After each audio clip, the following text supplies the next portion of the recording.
this person right down to a pinch headlock. From the pinch headlock, it's very hard to pull away from it. It's very sticky, strong, controlling grip. And then once we have him stuck in that pinch headlock, we can start to mess with his balance using our hooks, kicking feet out, kicking legs out, elevating hips, turning hips, and get those sweeps. We've seen we can work to one side or the other. If we work to one side, pinch headlock. Remember, it's really not realistic for it to work this way. It shouldn't, because he's got this hand. The only way it would work this way is if he overcommits to fighting the pinch headlock, and then he's an idiot and he doesn't base. But if he bases, then we just go back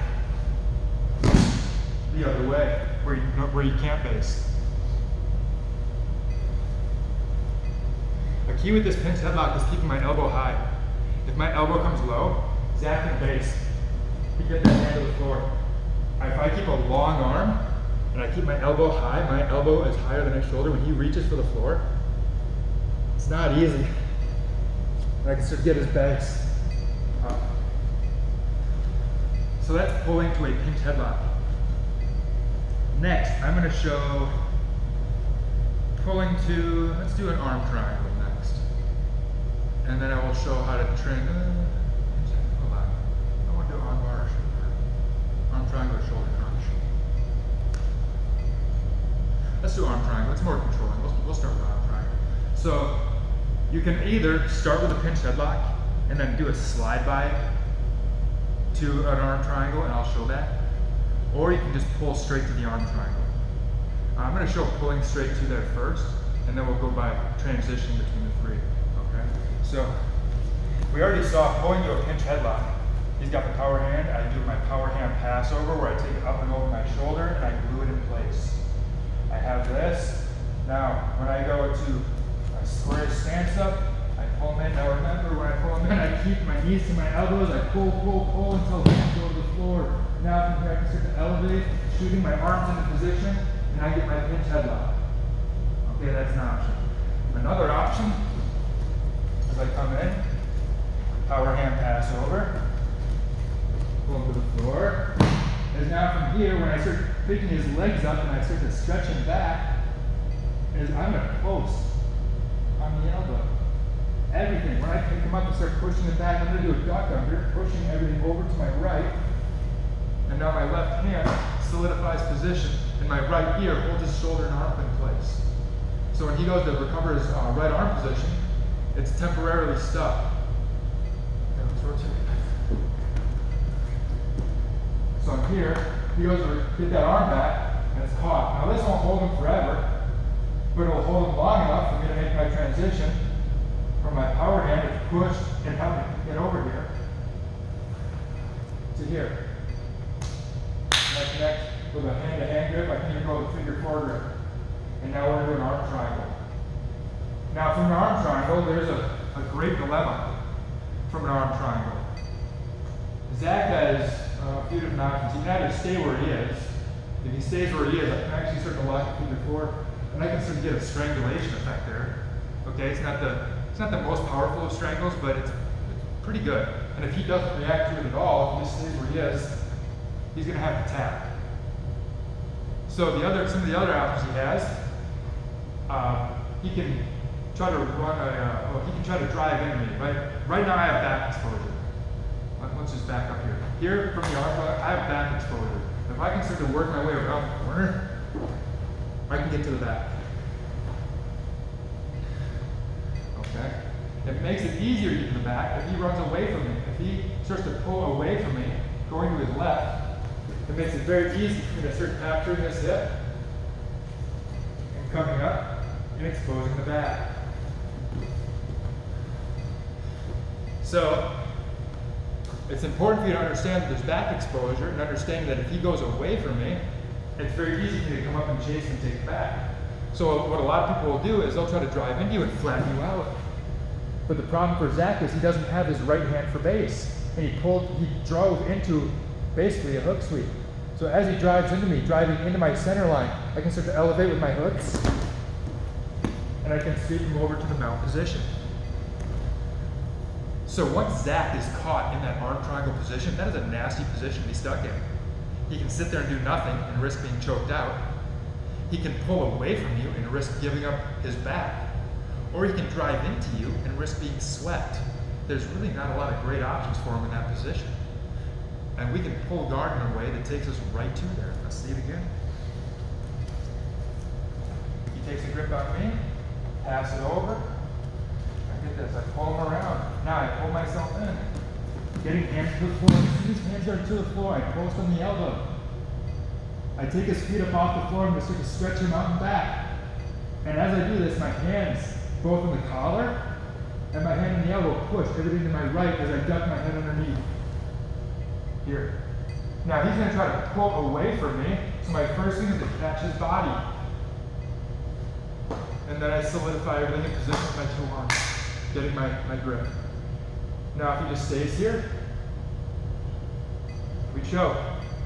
If he pulls away from me, tries to pull away, I come up into the back take. If he feels this sense of urgency from the back exposure and drives into me, I start to elevate hips. If he pops his right toes on the floor for base, I just find his ankle with my left foot, and I take that foot away. So you can pull right into an arm triangle.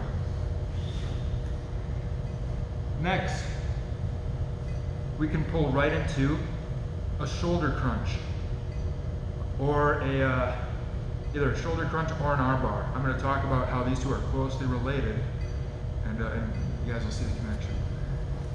So once again, we do the same tricks. Power hand pass over, we get our grip. I go to pull, I get his hands to the floor. Now from here, as I use my hooks to elevate, I shoot one arm underneath to an underhook, and my hand goes here in front of the shoulder. Now, if I bite high on the arm, on the elbow,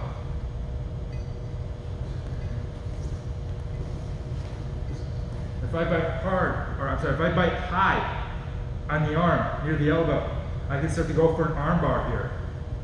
All I need to do is start getting my right knee in front of either the shoulder on the near side or on the far side to control distance. My left knee comes up behind the shoulder, behind the armpit, and my two knees clamp around his two shoulders. So if he tries to drive into me, my knees keep him away. If he tries to pull away from me, my left knee keeps him pulled in. So my right knee keeps him away, my left knee keeps him in. And now I turn belly down to the floor, and I'm going to shrink my hips away, pulling his elbow into the hole for an arm bar. So what happened is we pulled guard in a way that forced him to extend his hands to the floor to stop him from getting his face thrown to the floor. And now we have an extended limb, a vulnerable extended limb because of our guard pull. One more time. We get that hand over our shoulder, so we need to make sure it goes to the mat, right? That's the whole thing. If this hand is here, I go to pull guard, it just goes on me.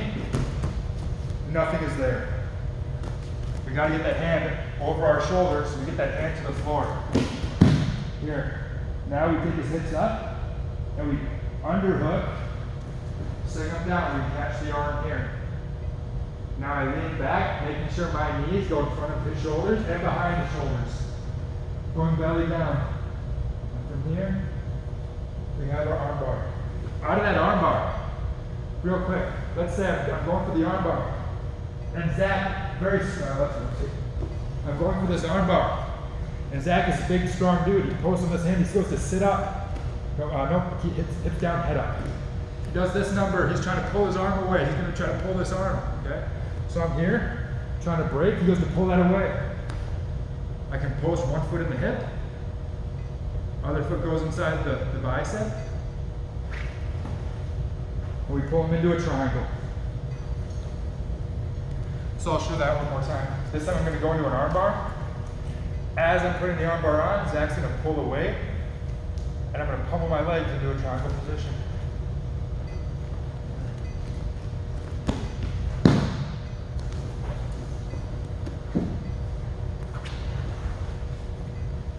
We can go through and get our finish here.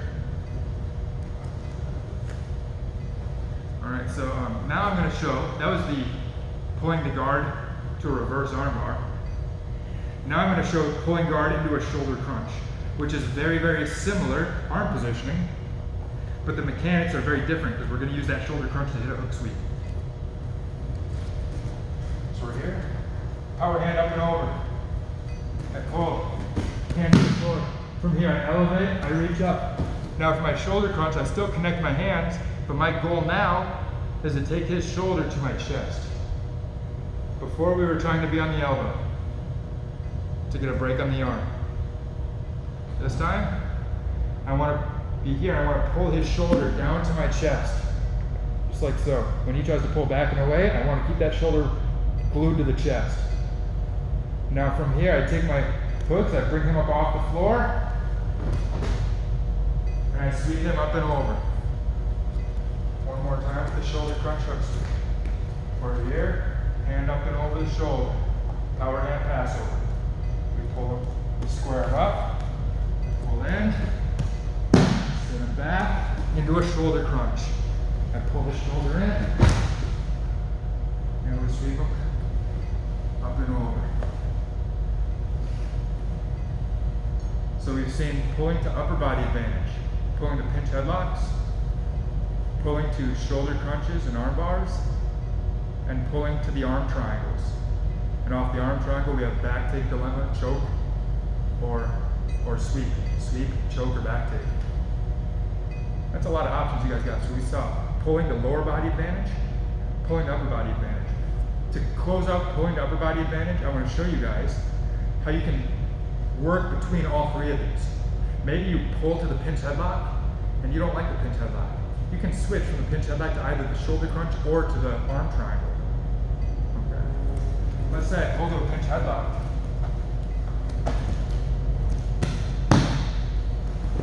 Here. Okay. Now let's say from the pinch headlock, rotate so I can look at the camera. From the pinch headlock, let's say I don't like this. Maybe I feel like I don't have good enough control, maybe I feel like it's not mechanically sound enough or whatever.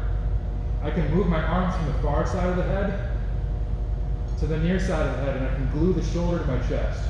And that will give me an opportunity to start to lift the hips up and go for hook sweeps. If he spreads his base, knee wide, I can go find that foot and take it out. Find the knee and take it out. Now maybe I pull to a pinch headlock. Maybe this time I want to go arm triangle. Maybe I want to really get to the back. So from here I have my long arm and my short arm. I'm going to turn looking down to the floor. So I have to turn and look to the floor, and my left shoulder is going to push his elbow past my head. And then I use my chin to cover the elbow. Now from here, I start to leg pendulum to sit up. Just like so, I have a claw grip now. I have a claw grip to maintain inside position on the elbow. My left hand has the far hip. So I'm starting to get diagonal control. Now I'm going to drive myself up. And now I'm on top with a hook in, thigh pie grip. I'm ready to go. So we saw we could go from a pinch headlock. Once again, where I have this, I look down to the floor, I use my left shoulder, and I cover the elbow with my chin. And we go to the back. If he drives into me to defend the back, connect your hands, and we go with the hook sweep to the other side. And of course, from that shoulder crunch, you can go to the armbar as well, armbar to the triangle. It all connects really well into one cohesive grappling system. So we've seen pulling to lower body advantage. Shigurami, X guard, half guard, butterfly guard, double back trips, etc. We saw pulling to upper body advantage, pinch headlock, arm triangle, shoulder crunch, and we can work between those three. Lastly, let's look at pulling straight to submissions. We come out and we decide we want to end the match right now. We're gonna get this guy on the ropes. We're gonna get him pulling back. We're gonna get him defensive by going for the kill right away. Okay, there's ways to do this. Let's take a look. Let's start with sitting arm bars. I can sit to an arm bar position. So this works really well when your opponent has this power hand grip on you because he's committing his arm to you. Okay, he's giving you the arm. So he has a grip on me, a control hand. We got these mutual grips, that's fine. Okay. My left hand, I'm going to come back up here, and I'm going to take a grip right here on the seam that runs down the back of the sleeve, right here. My goal in an armbar is to control the shoulder. If I want to break the elbow, I need to control the shoulder. So from here, I come up here. My left hand is on the tricep. My right hand comes over the cross collar grip. I'm controlling the shoulder very directly from both sides. Okay? So you'll see I got control of both sides of the shoulder very well. Now from right here, I've got these grips, I'm moving around, take my grip. Now, what I'm going to do is I'm going to step in to the pyramid position. Cross stepping here. My right leg is going to shoot over the far hip, and I'm going to sit to my butt, pulling on the shoulder. As I pull them around the corner, I start to climb my legs up over the head. Now from here I go to the wrist, I apply hip pressure, and we finish. So again, you got a grip on the lapel. Maybe I can't break the grip, it's too strong. So I decide, okay, let me see if I can use it. I take a grip here, behind the shoulder. If I can reach, I might even grab back here. Literally a rear scapular grip, this could also work. My right hand comes to a cross collar grip, and I've got his shoulder pinched between my two hands. I've got very good control of this shoulder. Now I step across to the pyramid position. I step across to the pyramid position. My right leg is going to shoot up by the belt. Okay, right here. Right arm shoot, right leg shoots to the belt. I'm going to sit down, pulling everything over the top of me. Now as I sit down, I want to use my grips on the shoulder to pull his elbow past my hip here, so I can climb my hips up inside and behind the elbow. From here, my right leg curls down over the head to control the posture. Left leg goes around and I catch. And now from here, I extend and finish. If at any point I go down, I throw my legs into position, he figure fours and defends, that's fine. I'm just going to hook the arm, and now I'm going to use my position here to sweep him. I'm posting my hand right behind the ankle. I push my head inside the ankles, and I use my feet, my legs, to make his head very heavy. And I put him down into an unathletic position. And then once we're here, we're going to see in the future ways we can start to separate the grips and take the armbar. Sitting armbar one more time. He's got a grip on me. I come up and take a grip on him. I control the shoulder. I step in, pulling the elbow inside the hip, and I come down, latching. Okay? Obviously, it's not quite as easy when you do it slow. When I went slow, I didn't get as much momentum when I was here. And Zach could feel he could use his elbow positioning to try to stop me from getting in with my hips. Yeah, right there. Zach can keep this elbow tight, so it doesn't go inside my hip. But when I do this fast, it tends to be a little easier to get that elbow. Just pull the elbow literally up through the hips as my legs go into place. And we break. Now, next, we're going to go into flying arm bars. You can actually pull guard in a way where you jump up. You're going into him, trying to jump out into submission. So in this one, I need my partner to have a good strong back and be ready to catch me. So if you're going to work arm bars with your partners, let them know.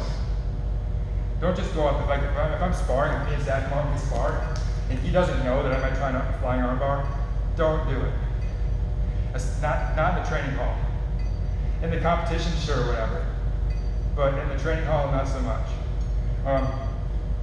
If I want to work flying arm bars in my sparring, I'm going to let Zach know, hey, I'm going to, let's work from standing. I might try some flying attacks. I don't have to tell him to be an arm bar or triangle or whatever, but he should be aware. Because what will happen is I'm going to throw my body weight up, and he needs to be able to catch my body weight. Okay? So, one way that I can get his body ready to catch my body weight is to apply downward pressure. I should pull him down. Nobody's going to just let their head go down. Once I pull down, he's going to make a strong, rigid body, and now his body's going to be more prepared to catch me. Okay? So we have a situation again, he takes a power hand. I take my same grips here behind the shoulder, here in front of the shoulder, and bent over. Now I'd like Zach's posture to be a little bent over, about 45 degrees, not 90 degrees, not straight up.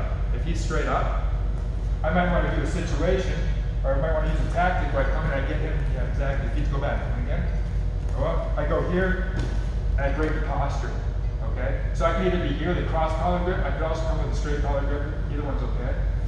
Now from here, what I'm going to do is I'm going to pull him down to the floor and make him want to fight for posture again. I pull him down, he fights. Now from here, strong body, good posture, fight. There you go. From here I'm going to jump my leg up to the hip and get him to catch my body weight. Here, and I hang off, and I throw my leg over the head. Now from here I go to the hand, and we break.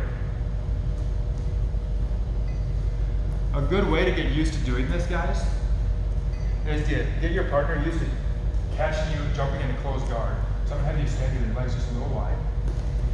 And I'm going to jump up and catch closed guard. Okay, I'm going to come in. Okay. Be careful when you do this, guys. If you jump in timidly, the worst injury that can happen. I jump up, my weight crashes on the knees. So be very, very careful. Get used to this idea where you throw up one leg, and then you throw up another leg. Okay? 1, 2. And you kind of gently land on the hips. It's not a big violent thrusting, it's a gentle 1, 2.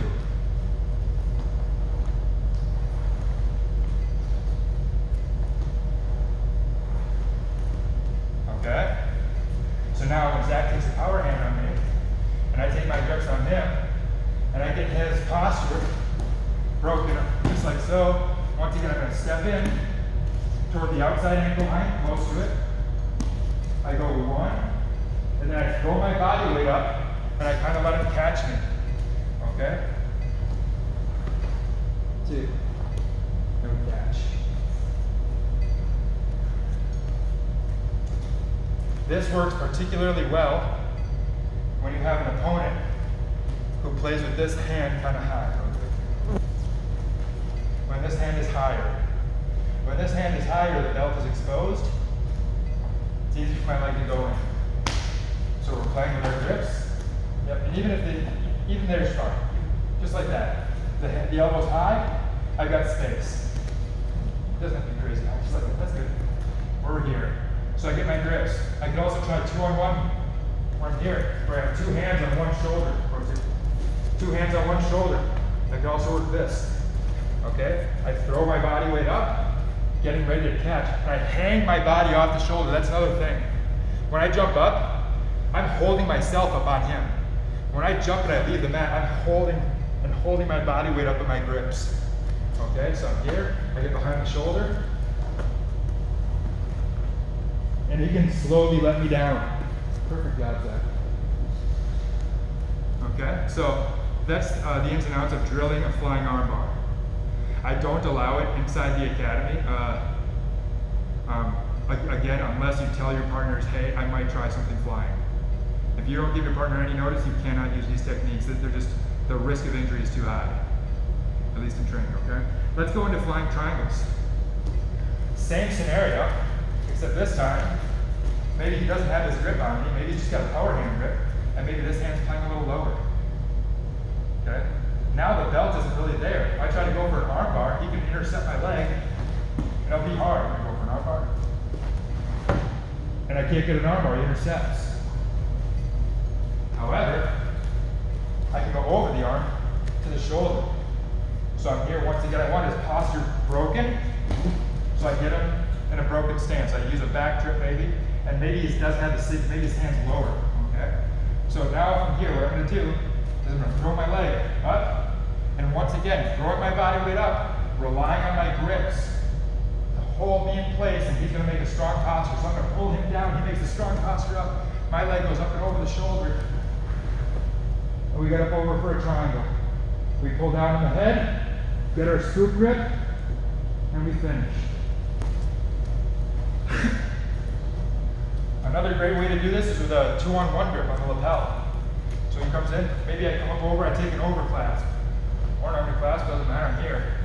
Pulling 2 hands on the lapel, pulling down, making him posture up heavy.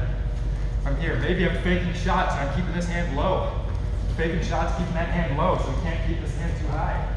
And then I'm going to come in, jump up, catching my body weight on the lapel. Good strong posture. Pulling them down. Now from here, I catch the head, scoop inside the leg, and I make an angle. And then I lock my figure four, and we finish. If for some reason the triangle is not working, we can always switch off to the arm.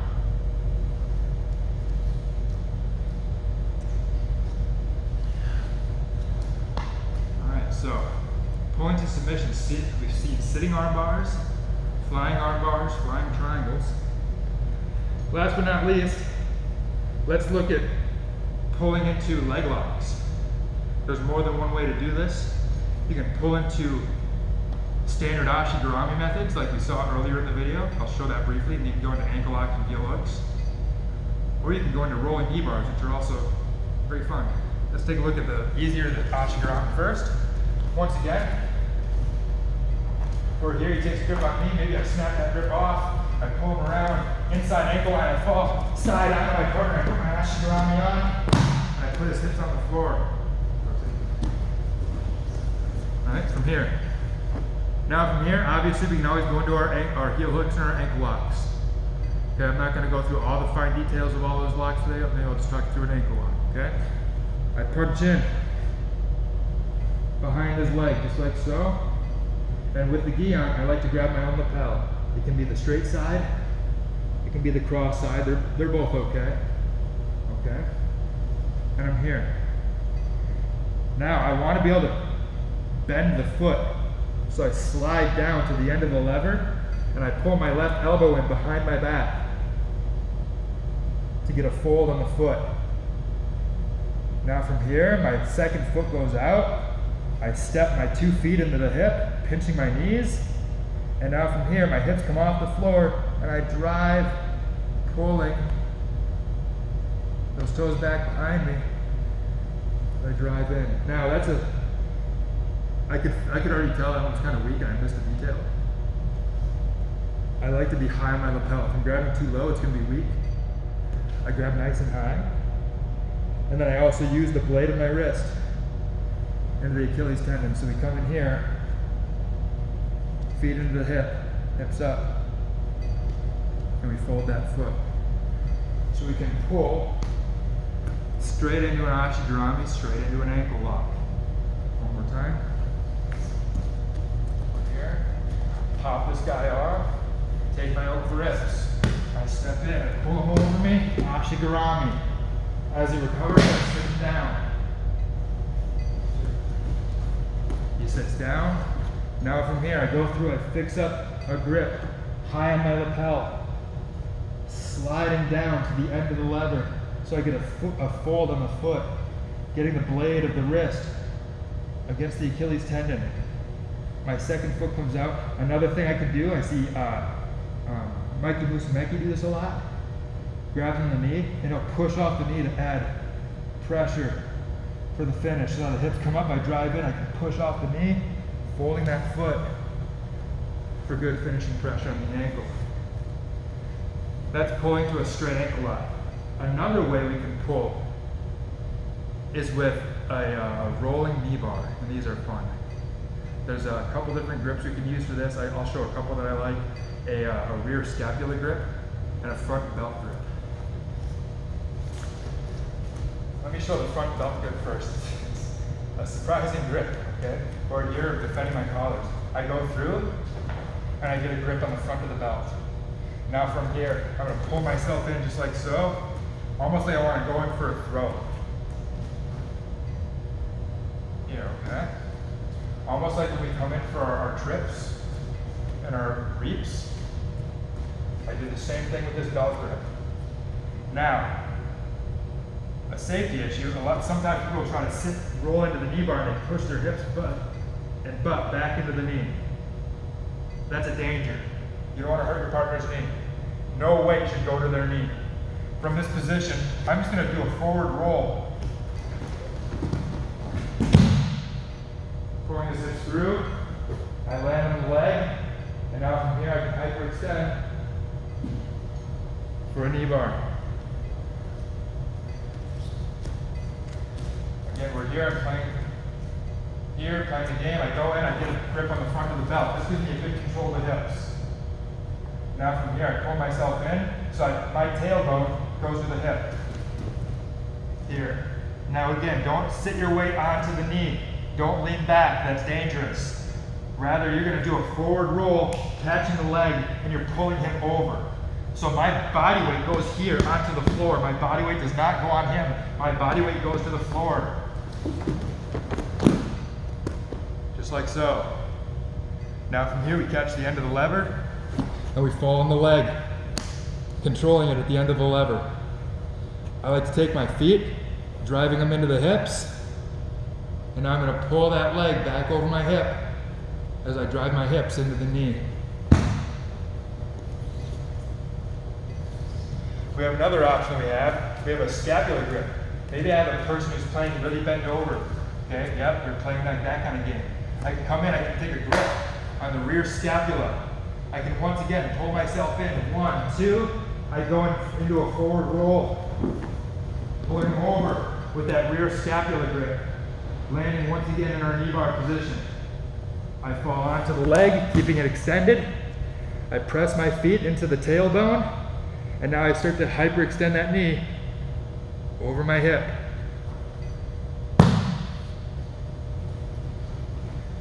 And there you have a rolling knee bar entry as a means of pulling guard. It's not your everyday guard pull. Very effective. All right, so we went through a lot of really good information today, guys. The big idea that I'm imposing upon you with this video is that when it comes time to pull guard, don't take a defeatist guard pull. Don't do this where Zach is, we're playing here, I'm like, oh, I don't know how to take this guy down. Okay, now I'll do jiu-jitsu with him, okay? Use the guard pull, thank you very much. Use the guard pull as a free attack. When you drop to your butt, use your falling body weight to pull them over you. Sit yourself underneath them. Go into Ashigarami and X guard. We saw ways to dominate the lower body. Ashigarami, X guard, half guard, butterfly guard. And then we saw techniques where if our opponent strongly resists our pull, we start driving and go with a fake guard pull to an ankle pick or single legs and double legs. That's all the lower body dominance. We saw upper body dominance, where we pull our opponent with the goal of getting their hands to the floor. We saw the useful tool, the power hand pass over, to get the hands off the lapel and get those hands to the mat. Once we pull our opponent over us, get the hands to the floor, they have 2 extended arms. It's very easy to go into upper body dominance. We saw that we can use a forward shift where we take their hips up in the air and sit them forward. I guess they go backward, we go forward. And when that happens, they drop. And when they drop, they drop right into our controls. Okay, so we drop them right into our pinch headlock, right into our arm triangle, where we pass everything to one side.